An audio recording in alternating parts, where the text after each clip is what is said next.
ni dating ARM Governor Andal Ampatuan. Sinasabi raw ni Unas na meron dinner yata kung saan yung dinner na nandun si Unas, nandun si Andal Ampatuan.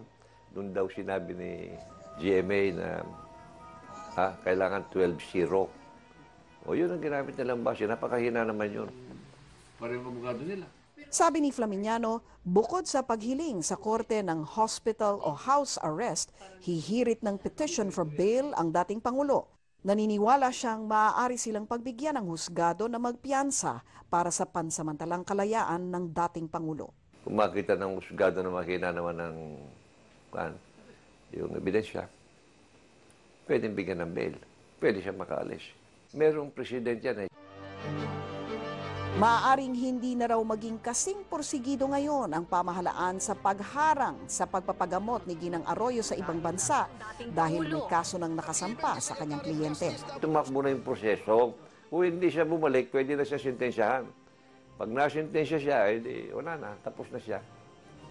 Fugitive from justice na siya. Pwede siyang damputin anywhere. The process of prosecuting alone will take some time.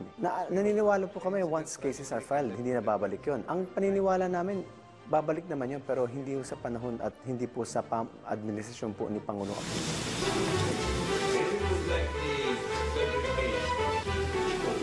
Finding the accused former President Joseph Ejercito Estrada. 6 na taon ang itinagal bago nasintensyahan ng Sandigan Bayan si dating Pangulong Joseph Estrada sa kasong pandarambong. Agad siyang binigyan ng pardon ni Pangulong Arroyo. Kung maulit man ang nangyari kay Estrada kay Ginang Arroyo, hindi na raw katakataka. Ang Pilipino kasi madaling magpatawad. Kung hindi personal yung agrabyado sa iyo, madaling makalimutan. Hindi na tayo natuto sa martial law sa mga Marcos. Hanggang ngayon, nag-issue ng Marcos, hindi naman na-solve yun.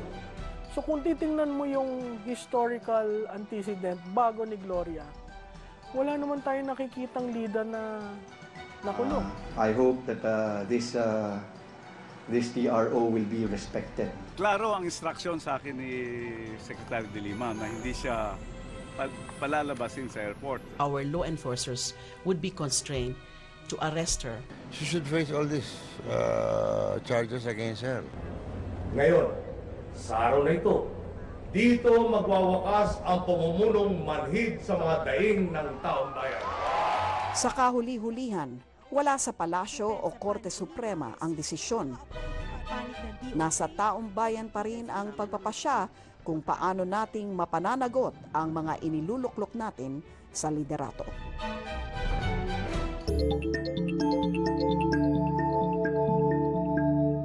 It takes a lot of courage and really courage for a gay man to come out here in the Philippines. Eye-opener sa mga tao na nag-i-exist sa mga bading.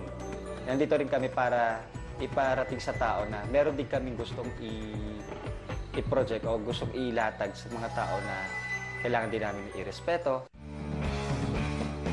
Don't go away, magbabalik ang Giorno dito sa TV5. Ang mag-ina ni Erap nagtambal sa mundo ng politika. Natumakbo ko, sabi nga ni President Erap, napakakaya, baka naman sobrang ng paninira sa ating pamilya. Dating aktres at kanyang anak, ngayon bidang-bida sa San Juan. Committed myself to take over his mayorship just because I knew that I will not have a hard time.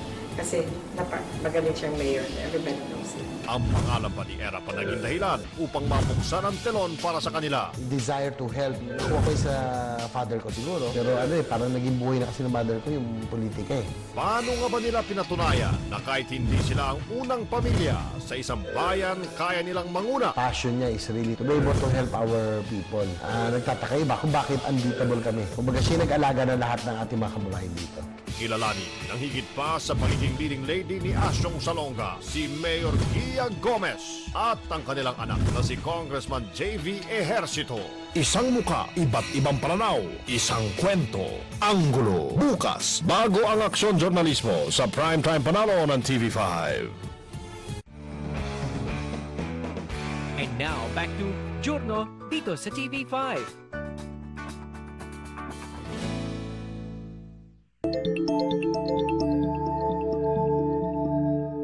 Excited. Parang naging totoo na siya.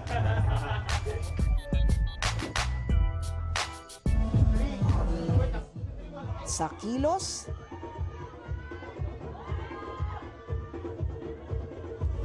tindig, at porma.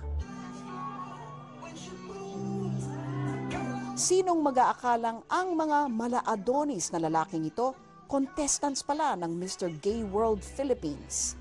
Representing the summer capital of the Philippines, I am Ryan Gopinco Rodrigo. Unang beses ni Ryan sumali sa isang pageant. Sina-challenge ako ng friends ko na parang, kaya ko to. Matagal na raw pangarap ni Ryan sumabak sa ganitong pa-contest. Since I was a child, I was really looking up to those na sumasali ng beauty contest. Nanonood na ako ng Miss Universe noon. So doon, nasabi ko na parang gusto ko rin maging beauty queen. Currently working as a well-known profession as barista, 27 years old from Tondo, Manila. Kung baguhan si Ryan sa mga pageant, veterano naman si Carlito. Mahigit 30 male beauty pageants na ang sinalihan niya. Pero ito ang kauna-unahang pageant na sumali siyang ladlad ang kapa. Ito yung pinakalas, ito yung pinakarurok na nilabas ko na yung yung identity ko. Kasi nung bata ako, sinali ako ng nanay ko sa inter-barangay na Mr. and Miss Barangay, gano'n.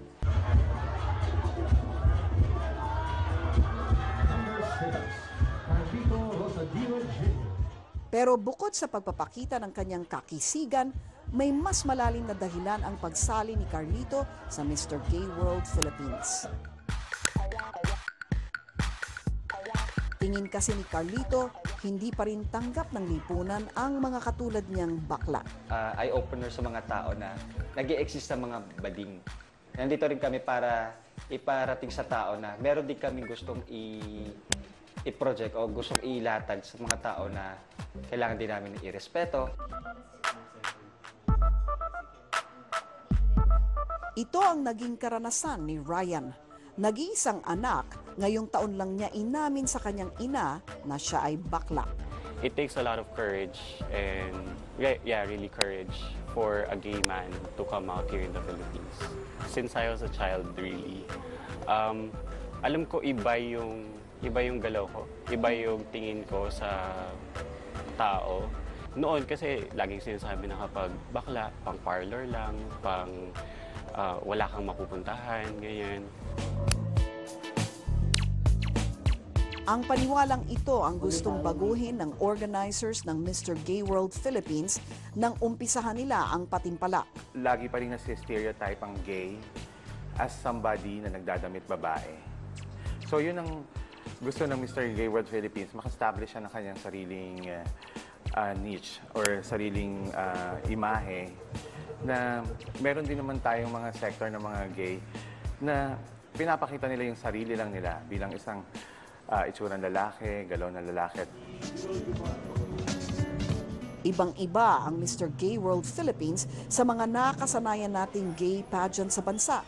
Wala kang makikita ritong rumarampa ng naka two-piece o long gown. Yung society natin nasanay na sa Miss Gay pageants, wherein yung mga so-called gays, they act as ladies on stage, nagpapagandahan sila. Ang pagkakaiba ng Mr. Gay World, represent yung mga so-called gay men as they are, as really mga lalaki talaga sila na na iba lang siyempre ang kanilang damdamin at pag-iisip. Hindi rin daw basta katuwaan ang Mr. Gay World Philippines. Ayon sa mga organizers, meron silang ipinaglalabang advokasya sa pagtatanghal nito. Sa community, gusto namin i-post sana yung number 1 is AIDS awareness. And then number 2 is yung equality regardless of their sexual preference.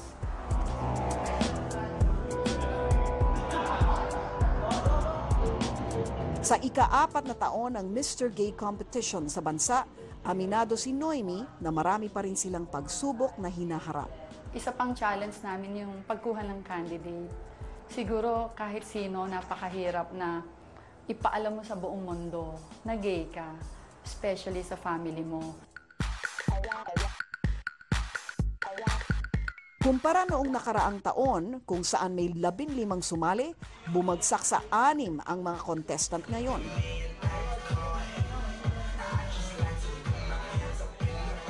Pero kahit konti, mahigpit pa rin ang labanan. Kaya naman talagang pinaghandaan ni Ryan at Carlito ang pageant. Eto, nag-gym ako, nagpapabulk ng konti para at least hindi naman flat pagdating sa stage. Though minsan sa sobrang pagod sa trabaho, tinatry pa rin mag-workout para at least nandun pa rin yung feature na man yung pag-ramp ako sa stage. So ngayon, mas conscious lang ako about my carbo intake. Bali breakfast ng normal dito sa bahay, cereals or bread, sandwich. Tapos lunch, full meal with fruits, plus 1 cup of rice sa nasa office. Tapos for dinner, light na lang rin. 1, 2, 3, 4, 5, 6, 7, 8. Hindi raw biro ang pinagdadaan ng training ng mga contestants. It starts with the personality development, having the winner's attitude, para tumaas yung level of competitiveness nila. And then, syempre, we teach them the rudiments or the basic, like yung visual points, yung tamang tindig, tamang lakad, at saka yung pati inuhon din ng communication skills. Excited saka syempre kinakabahan din.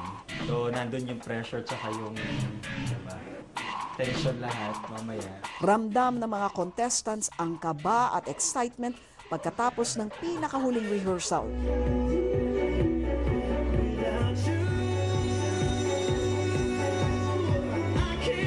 Ang mga contestant rumampa sa kanilang formal wear at nagpatalbugan sa inaabangang swimwear.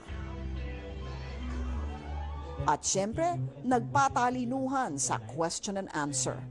Be sincere in what they're doing because my mother told me that sincerity comes from the heart but never dictates by the mind. That's all. Thank you.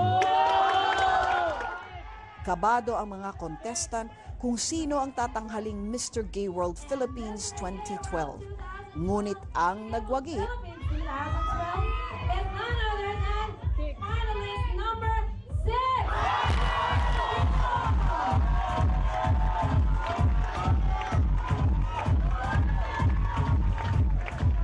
si Carlito ang magiging representative ng bansa sa Mr. Gay World Competition sa South Africa sa susunod na taon.